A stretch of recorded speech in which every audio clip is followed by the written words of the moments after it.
আসসালামু আলাইকুম ওরহমতুল্লাহি ওয়াবারাকাতুহু নাহমাদু ওয়া নুসাল্লি আলা রাসূলিল কারীম আম্মা বা'দ বিসমিল্লাহির রহমানির রহিম আল্লাহুম্মা ইন্নাকা আফুউন তুহিব্বুল আফওয়া ফা'ফু আন্নি। প্রিয় দর্শক, লাইলাতুল কদরের একদম গুরুত্বপূর্ণ একটি আমল। এটি রাসূলুল্লাহ সাল্লাল্লাহু আলাইহি সাল্লাম করেছেন এবং সাহাবাদেরকে করতে বলেছেন, উৎসাহ প্রদান করেছেন।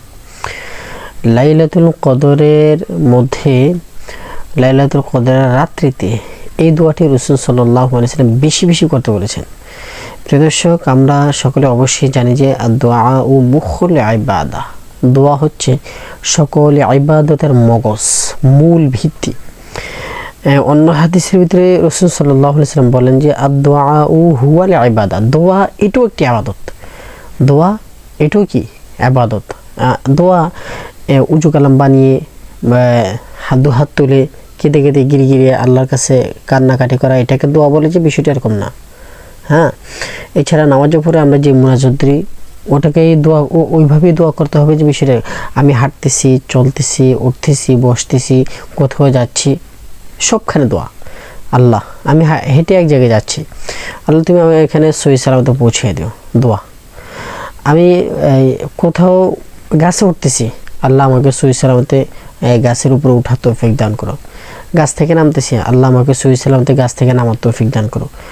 আমি ঘুমাচ্ছি, আল্লাহ এখন ঘুমাচ্ছি, সহি সালামতে তুমি আমাকে উঠে আমার ঘর দুয়ার তুমি হেফাজত করবা, হেফাজত রাখবা, দোয়া। হ্যাঁ, দোয়ার জন্য হাত উঠেইতেই হবে যে বিষয়টি এরকম না, দোয়া সব জায়গায় আছে। এজন্য আমাদের আয়েশা রাদিয়াল্লাহু তাআলা আনহা থেকে বর্ণিত, তিনি নবী সাল্লাল্লাহু আলাইহি সাল্লামকে বলেন যে ইয়া রাসূলুল্লাহ, আমরা সবে কদর লাইলাতুল কদরকে যদি পাই, লাইলাতুল কদরকে যদি পাই তাহলে কি চাইবো আল্লাহর কাছে? আল্লাহর কাছে কি চাইবো, কি বলবো?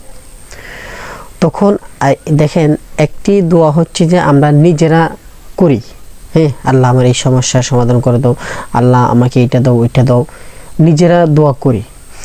আরেকটা হচ্ছে নবী সাল্লাল্লাহু আলাইহি সাল্লাম স্বয়ং নিজে বলে দিচ্ছেন, শিখিয়ে দিচ্ছেন যে তোমরা এই দোয়াটা করো, এইভাবে করো, এই সময় করো। হ্যাঁ, কয়েকটি পয়েন্ট, এই সময় করো, লাইলাতুল কদর রাত্রিতে করো, হ্যাঁ এই দোয়াটা করো এবং এইভাবে করো। হ্যাঁ, কিন্তু রাসূল সাল্লাল্লাহু আলাইহি সাল্লাম পৃথিবীর বুকে যত মানব আসছে আর যাবে, সবার চাইতে দয়াশীল, মায়াশীল, উম্মতের প্রতিবেশী, আমাদের পিতামাতার চাইতে বেশি মহব্বত করেন আমাদেরকে নবী সাল্লাল্লাহু আলাইহি সাল্লাম। হ্যাঁ, আল্লাহর পর রাসূল সাল্লাল্লাহু আলাইহি সাল্লাম উম্মতদেরকে বেশি কি করেন? মহব্বত করেন। ওই নবী আপনার আমার ভালোর জন্যই তো দোয়াগুলো নির্দিষ্ট করে দিয়েছেন নাকি? আপনার আমার ভালো চান বিদায়ী তো রাসূল সাল্লাল্লাহু আলাইহি সাল্লাম বলেছেন যে তোমরা এই দোয়া এইভাবে করো। তো প্রিয় দর্শক, আমাদের আয়েশা রাদিয়াল্লাহু তাআলা আনহা নবী সাল্লাল্লাহু আলাইহি সাল্লামকে জিজ্ঞাসা করলেন, ইয়া রাসূলুল্লাহ, আমরা কি চাইবো লাইলাতুল কদর রাত্রিতে? কি চাইবো, কি বলবো, কি আল্লাহর কাছে কি ফরিয়াদ জানাইবো?